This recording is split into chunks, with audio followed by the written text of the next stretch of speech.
भौतिक विज्ञान चैप्टर 1 में दिया गया है यांत्रिकी यानी मैकेनिक्स के बारे में। कार्य का मात्रक है जूल। प्रकाश वर्ष किसकी इकाई है? दूरी की। बल की एसआई यूनिट क्या है? न्यूटन।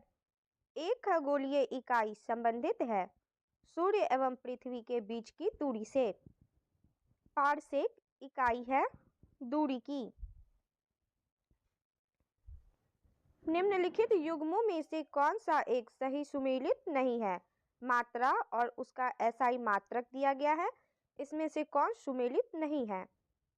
रेडियो एक्टिव पदार्थ की सक्रियता, इसका एसआई मात्रक क्यूरी नहीं है, यह सुमेलित नहीं है।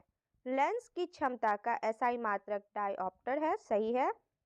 ऊष्मा का एसआई मात्रक जूल होता है, सही है।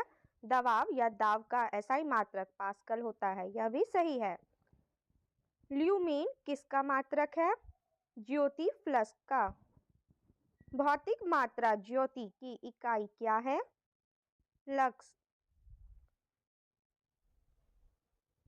पास्कल इकाई है दाब की। कैंडेला मात्रक है ज्योति तीव्रता का। ऊर्जा की एसआई इकाई है जूल। चुंबकीय क्षेत्र की माप की इकाई क्या है? टेस्ला। हर्ट्ज क्या मापने की यूनिट है? तरंगों की आवृत्ति। विद्युत मात्रा की इकाई है एम्पियर। एसआई पद्धति में लेंस की शक्ति की इकाई क्या है? डायोप्टर। ध्वनि की तीव्रता मापने की इकाई है डेसिबल। एम्पियर क्या नापने की इकाई है? करंट। यंग प्रत्यास्था गुणांक का एसआई मात्रक है न्यूटन पर मीटर स्क्वायर। निम्नलिखित में से तापमान की एसआई इकाई है केल्विन। निम्नलिखित में से कौन सा प्रतिरोधकता के एसआई मात्रक यानी अंतरराष्ट्रीय मात्रक को सही रूप से दर्शाता है? ओम मीटर।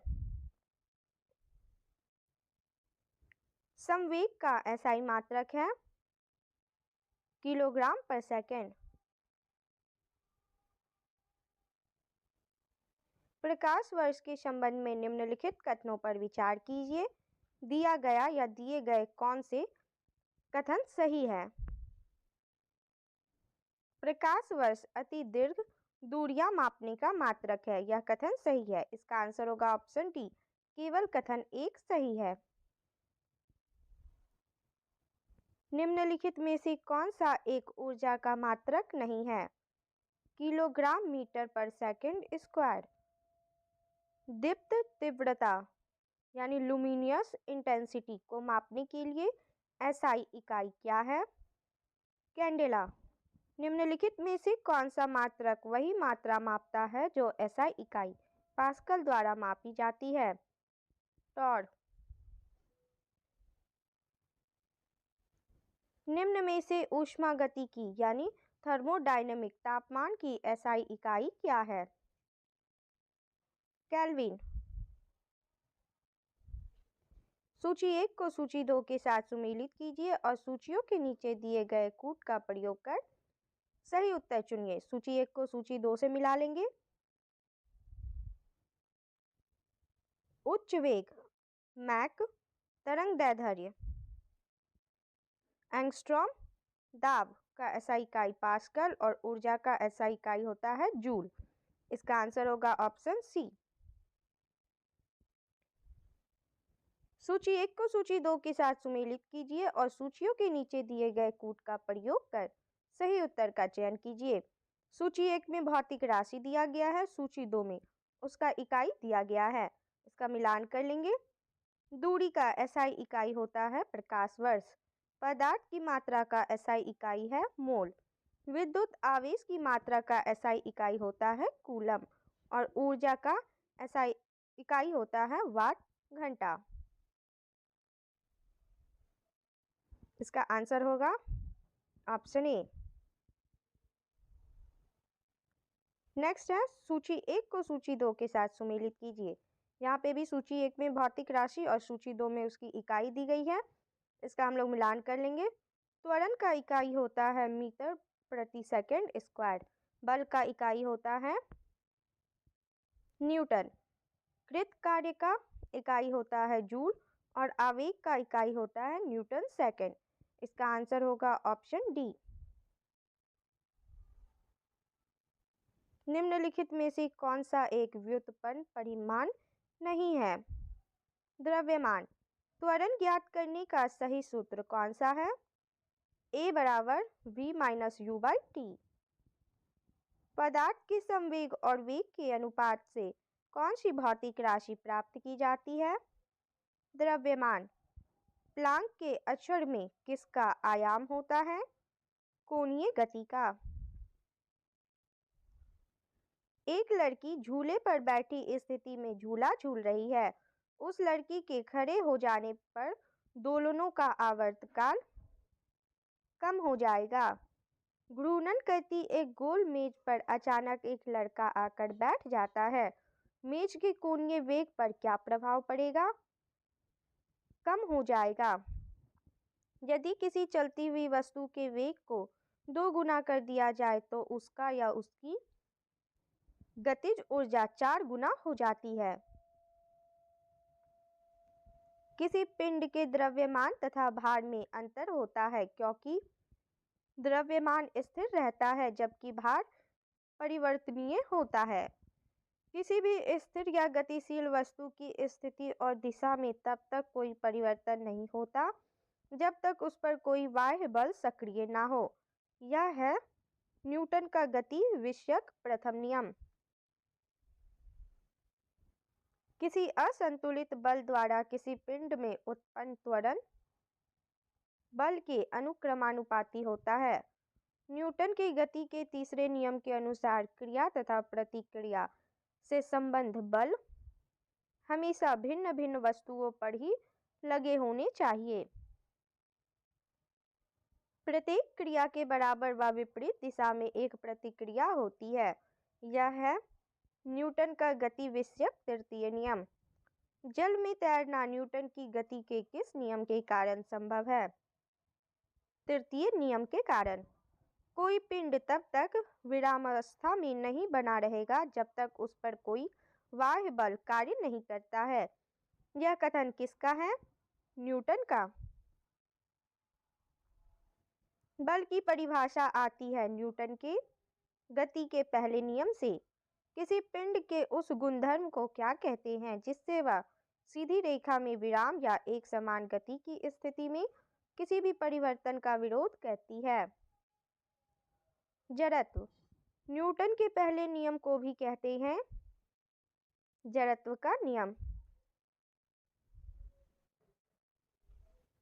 गाड़ी खींचता हुआ घोड़ा किस बल के कारण आगे बढ़ता है? पृथ्वी द्वारा घोड़े के पैरों पर आरोपित बल से। चलती हुई बस जब अचानक ब्रेक लगाती है तो उसमें बैठे हुए यात्री आगे की दिशा में गिरते हैं। इसको किसके द्वारा समझाया जा सकता है? न्यूटन का पहला नियम के द्वारा। रॉकेट किस सिद्धांत पर कार्य करता है? न्यूटन का तृतीय नियम। अश्व यदि एकाएक चलना प्रारंभ कर दे तो अश्वारोही के गिरने की आशंका का कारण है विश्राम जड़त्व।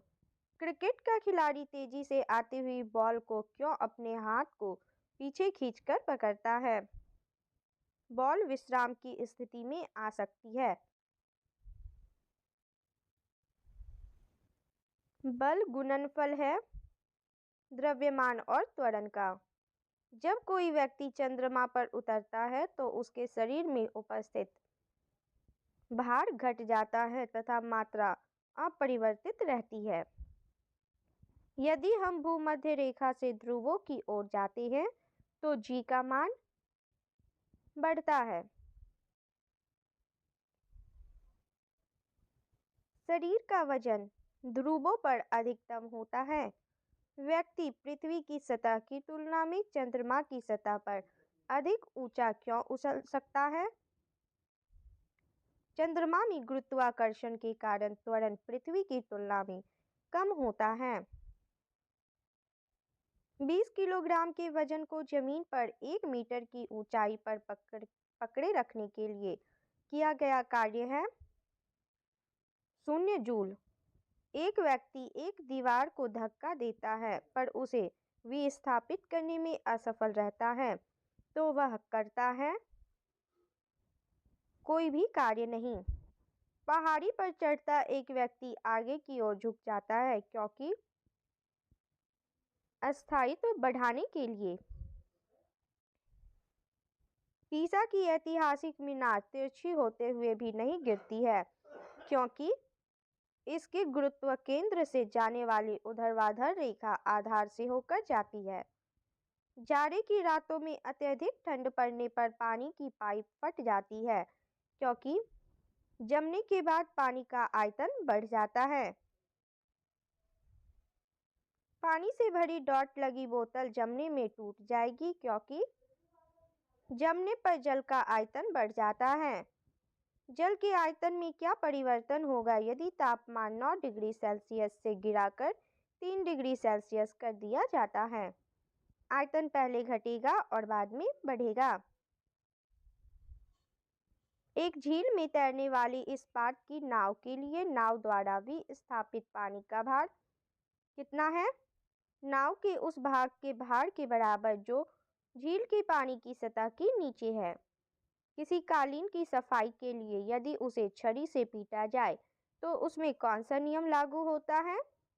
गति का पहला नियम। सड़क पर चलने की अपेक्षा बर्फ पर चलना कठिन है क्योंकि बर्फ में सड़क की अपेक्षा घर्षण कम होता है। रोड़ी युक्त सड़क की तुलना में बर्फ पर चलना कठिन होता है क्योंकि पैर तथा बर्फ के मध्य घर्षण बल रोड़ी एवं पैर के मध्य घर्षण बल की तुलना में कम होता है।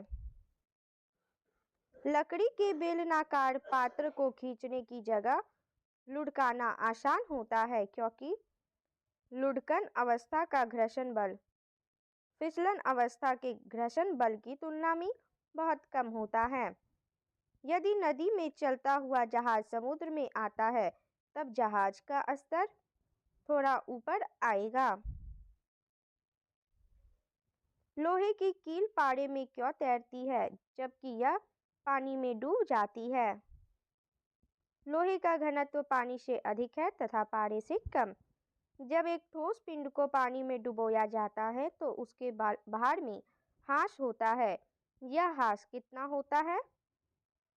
विस्थापित पानी के भार के बराबर।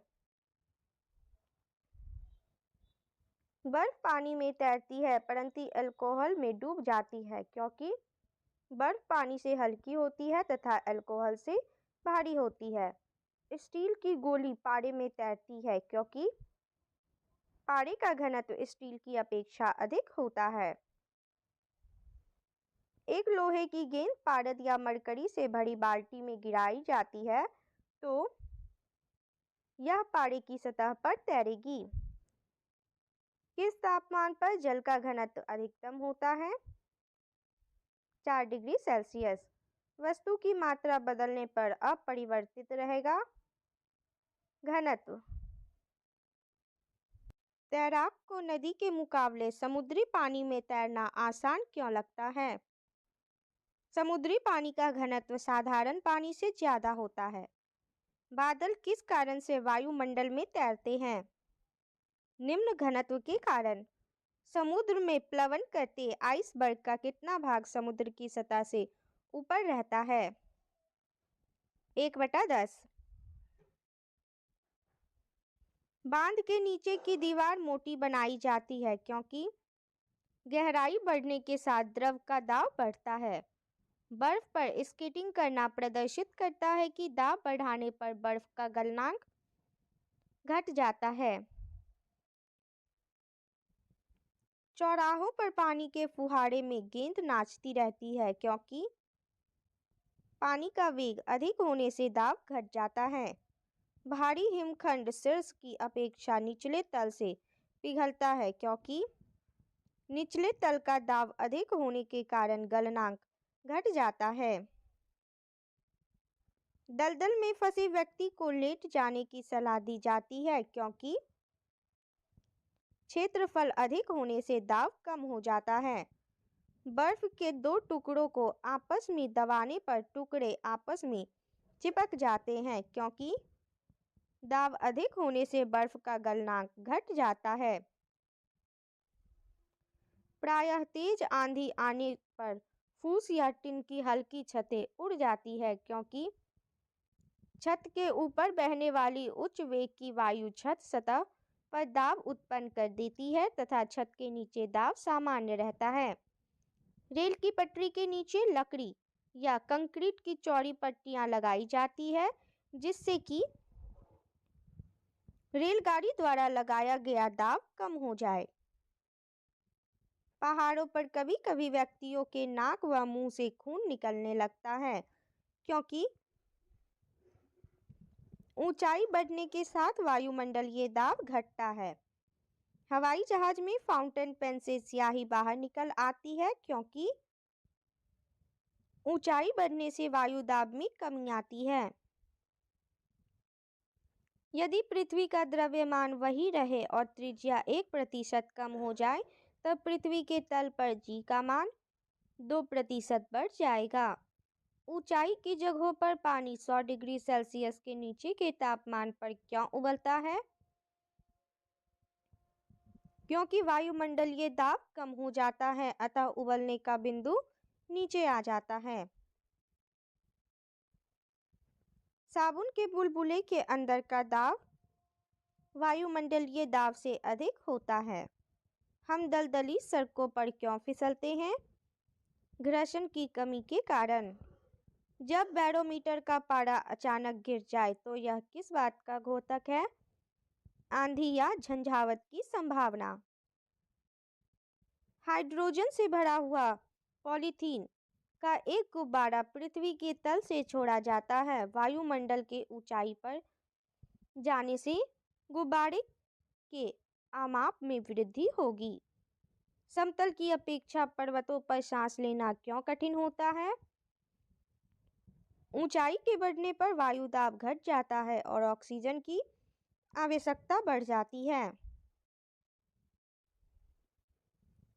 जब 14 वायु दाब मापी किसी ऊंचे पर्वत पर ले जाया जाता है तो नलिका में पारा गिर जाता है क्योंकि वहां पर वायुमंडलीय दाब निम्न हो जाता है।